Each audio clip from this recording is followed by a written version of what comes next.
वैभव जी, मेरे दोनों के आरसी चुनाव खर्चों को लेकर चर्चा हुई।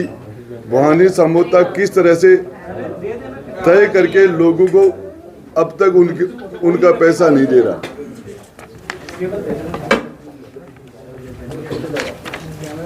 राजीव खन्ना आए, आरसी चुनाव का हिसाब किया। भवानी समझौता ने ज्यादातर लोगों को जो वादा किया था वो पूरा नहीं किया, तो मैंने कहा कि ये ठीक नहीं है, आप इसे पूरा करो। तब भवानी समझौता ने कहा कि मैं सीपी साहब के जरिए सीपी साहब की जानकारी में डालता हूं कि वो आपके जानकारी में 20 जनवरी तक 31 जनवरी तक फाइनल बता दूं। सौभाग्य जी PS टू CM को फोन कर कहा कि मेरा आरसी वाला हिसाब कर दो, जरूरत है। उन्होंने कहा कि CM साहब से बात करके बताता हूँ।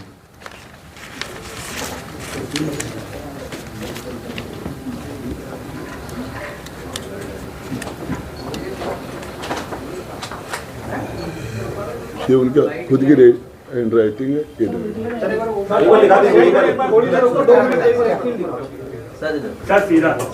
ये जो डायरी आप दिखा रहे हैं राजेंद्र जी, क्या दिखाइए एक बार दिखाइए।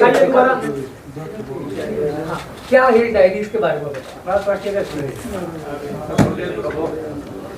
इसमें जिस तरह के करप्शन की सारी बातें लिखी हुई हैं, मैंने आपको एक पॉइंट आज बता दिया, 3 पॉइंट, और इसके बाद में मेरे विश्वस्त के पास ये सारी जानकारियां हैं और समय समय पर परहेज करके और आपको जानकारी देता रहूँगा। यदि मेरे खिलाफ झूठे मुकदमे किए जा रहे हैं, मुझे जेल में डाल देंगे तो कोई दूसरा आपको जानकारी देगा, और बाहर रहूँगा तो मैं जानकारी दूँगा। गुड़ा साहब, अब तफसील में हमको ये समझाए, ये जो डायरी आपने पढ़ के हमें बताई, कि क्या कंप्लीट डायरी आपके पास है पूरी, या इसका कोई भाग मिसिंग है? मिसिंग भी है। कितना हिस्सा? अब वो एग्जैक्ट नहीं बता सकता। जो है उसमें से क्रिकेट संघ को लेकर के आपने कहा, और चीजें भी, इसके बारे में बता दें। क्रिकेट संघ, ये भवानी समझौता कौन है, सौभाग्य जी कौन है? आपको पता है जो सौभाग्य जी CM साहब के OST हैं, और उनसे राठौड़ साहब की बात हुई है, और उससे पहले भवानी समझौता सारी क्रिकेट देखता है। ये मेरे ये सारा का सारा, और ये जो सिस्टम है आपको बता, आगे और जानकारी देता हूँ। लेकिन धर्मेंद्र राठौड़ जी कहते हैं कि मैं तो केवल गांधी डायरी यूज करता हूँ। ये गांधी डायरी है। 3 डायरियां जो है रिकॉर्ड में हैं, जो ED ने जब्त की थी। आपके पास जो डायरी है वो डायरी फेक है, मतलब कुछ भी नहीं है। आप हैंड राइटिंग मिला लो। गोड़ा साहब, ये टुकड़ों में आप रिलीज करके क्या सरकार को ब्लैकमेल कर रहे हैं? क्या दबाव में लेने के लिए एक साथ क्यों नहीं दे रहे मीडिया? सरकार मुझे ब्लैकमेल कर रही है। मुझे मुकदमे लगाए जा रहे हैं, माफी मांगने के लिए कहा जा रहा है, और दबाव तो मेरे पर बनाया जा रहा है। मैं तो कुछ झेल रहा हूँ। कौन कह रहा है ये? रंधावा ने माफी मांगने के लिए बरेस में कहा, आपके सामने बाकी लोग बोल रहे हैं। सर, आपने पिछली प्रेस कॉन्फ्रेंस में कहा था कि रफीक खान जी ने, जो कि आदर्श नगर विधानसभा के विधायक हैं, उन्होंने आपकी डायरी छीन ली थी। फिर ये कौन सी डायरी है? देखिए, मैं आपको बताऊं, मैं बता रहा हूँ, डायरी के पार्ट थे। तो डायरी के पार्ट थे। आपसे मैं पूछना, मेरे हाथ में डायरी थी, हाउस में मेरे से छीनी गई। राजस्थान की 7.5 करोड़ जनता के तकदीर के फैसले होते हैं राजस्थान की विधानसभा में। किसी से ऐसी डायरी छीनी जा सकती है? छीनने वाले के खिलाफ एक्शन होना चाहिए था, मुझे निष्कासित कर दिया। तो सर, किरोड़ी लाल जी की तरह आपने इसको प्रेस कॉन्फ्रेंस में ओपन कैसे नहीं किया? क्या वजह रही कि विधानसभा में यहाँ पे? देखिए, मैं लेट हो गया था, मैं इसको टेबल करना चाह रहा था। मैं इसको विधानसभा में टेबल करना चाह रहा था, रिकॉर्ड में आ जाती सारी चीजें। जो अभी तक आपने पढ़ा, उससे ऐसा लगता है कि राजस्थान क्रिकेट संघ में चुनाव के वक्त पैसों के जरिए वोट खरीदेंगे। 100% पैसे से वोट लेंगे।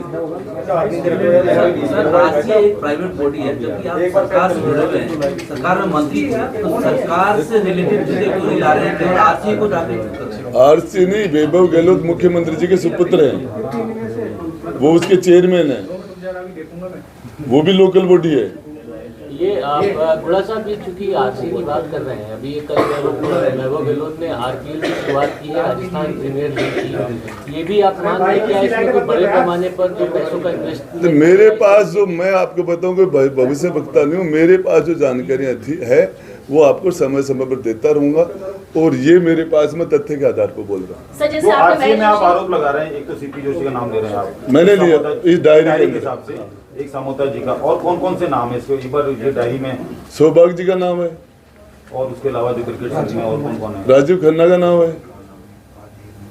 सर, आपने कांग्रेसी नेताओं को बलात्कारी कहा है सारे भरी सभा में, तो उसके पीछे क्या तथ्य है? क्या इसमें मौजूद है कुछ ऐसे देखिए, वो तो मैं तथ्य के आधार पर बोल रहा हूँ, और आपको बताना चाह रहा हूँ, मैंने जो कहा था, मैंने मेरा भी नार्को टेस्ट करने के लिए कहा था कि राजेंद्र गुड्डा का भी नार्को टेस्ट कीजिए, पूरी मंत्री परिषद का नार्को टेस्ट कीजिए, वो मैंने कहा था। और मैं महिलाओं के प्रति राजस्थान के अंदर जो दुष्कर्म के जो मामले बढ़ रहे हैं, ऐसे लोग बैठेंगे तो कंट्रोल कैसे करेंगे? मेरा कहने का मतलब है। डायरी में इतना बड़ा खुलासा है, इतने पैसों का हेरफेर है, तो आप इसको ईडी या सीबीआई में क्यों नहीं दे देते कि भाई कार्रवाई हो, इसकी सही जांच हो जाए? मुकदमे, महिलाओं को मुकदमे कराने में दिल्ली में जाना पड़ता है भाई, आपको पता है। सीएम साहब चलते धरती धूसती है, धरती हिलती है।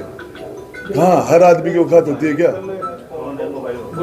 ये सारे लोग, राजेंद्र गुड्डा भी पता है, टिकट गया, मिनिस्ट्री गई, पार्टी गई, विधानसभा से धक्के लगे, जेल की तैयारियां हो रही है, इतना साहस हर कोई नहीं कर पाता। गुड़ा साहब, अब आपके पास होने के लिए कुछ नहीं है, और आप खुद कह रहे हैं आपके ऊपर केस हो रहे हैं, डायरी आपके पास है, आप एफआईआर करा के इसकी फॉरेंसिक जांच की मांग क्यों नहीं करते? देखिए, मैं आपको बताऊं, मैं हाउस में डायरी टेबल कर रहा था, उस टाइम में मैं यही मांग कर रहा था कि इसकी जांच ईडी से, इनकम टैक्स से या सीबीआई से इसकी जांच हो।